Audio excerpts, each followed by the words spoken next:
পৃথিবী থেকে প্রায় 500 আলোকবর্ষ দূরে একটি গ্রহ যার নাম কেপলার 186f। বিজ্ঞানীদের ধারণা এই গ্রহে পানি তরল অবস্থায় রয়েছে, যার ফলে প্রাণের অস্তিত্ব থাকার সম্ভাবনা খুবই বেশি। এরপর পৃথিবী থেকে প্রায় 22 লক্ষ আলোকবর্ষ দূরে একটি গ্রহ যার নাম গ্যালাই 667cc। এই গ্রহটির সাথে পৃথিবীর সবচেয়ে বেশি মিল রয়েছে। এই গ্রহটির ভর পৃথিবীর তুলনায় 3.8 গুণ বেশি এবং আকারে পৃথিবীর থেকে 1.77 গুণ বড়।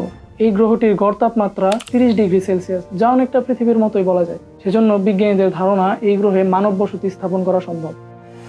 এবার আমাদের গ্যালাক্সিতে ফিরি।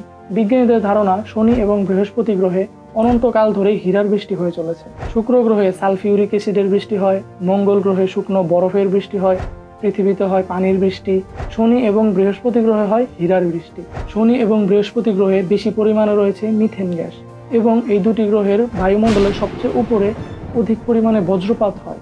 ক্রমাগত ঝড় এবং বজ্রপাতের কারণে মিথেন গ্যাস রাসায়নিক বিক্রিয়ার মাধ্যমে কার্বন কণায় রূপ নেয়। কার্বনের এই কণাগুলো ঠান্ডায় ঘনীভূত হয়ে প্রথমে গ্রাফাইটে রূপান্তরিত হয়, এরপর হীরা হয়ে বৃষ্টি আকারে ঝরে পড়ে।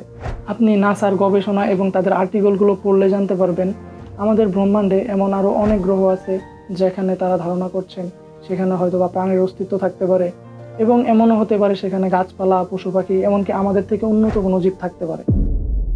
এখন কথা হলো, আপনি তো এগুলো কিছুই নিজ চোখে দেখেন নাই, এগুলো কি আপনার বিশ্বাস হয়? বিশ্বাস হইব না কেন? বিজ্ঞানীরা গবেষণা করে বের করছে, বিজ্ঞানীরা কি আর উল্টাপাল্টা কথা কইব? তাহলে আল্লাহ সুবহানাহু ওয়া তাআলা যে জান্নাত তৈরি করে রেখেছেন, তিনি যে বলেছেন সেখানে পশু পাখি, গাছপালা সবকিছু আছে, প্রাণ আছে, সবই আছে, সেগুলো বিশ্বাস হয় না কেন? এখন আপনি বলতে পারেন এগুলোও তো নিজ চোখে দেখিনি। রাসূলুল্লাহ সাল্লাল্লাহু আলাইহি ওয়াসাল্লাম তো মেরাজে গিয়ে নিজ চোখে দেখে এসে আপনাদেরকে বলেছেন, আমাদেরকে বলেছেন যে জান্নাত আছে, জাহান্নাম আছে, যেখানে জাহান্নামে ক্রমাগত মানুষদেরকে শাস্তি দেওয়া হচ্ছে, আগুন ধাই ধাই করে জ্বলছে, সেগুলো বিশ্বাস হয় না কেন? জান্নাতে ফুল ফল, জান্নাতের এত নাজ নিয়ামতের কথা কোরআনে বলা হয়েছে, সেগুলো বিশ্বাস হয় না কেন? তার মানে কি আল্লাহর কোরআন থেকে বিজ্ঞানের প্রতি বিশ্বাস আমাদের বেশি হয়ে যাচ্ছে?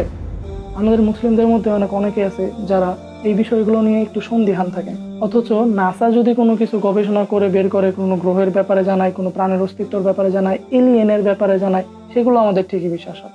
অথচ কোরআনের কথাগুলো আমাদের কাছে সন্দিহান মনে হয়। এই বিষয়গুলো কি শিরকের মধ্যে পড়ে না? তাহলে কি আল্লাহর থেকে বিজ্ঞানের প্রতি আমাদের বিশ্বাস বেশি?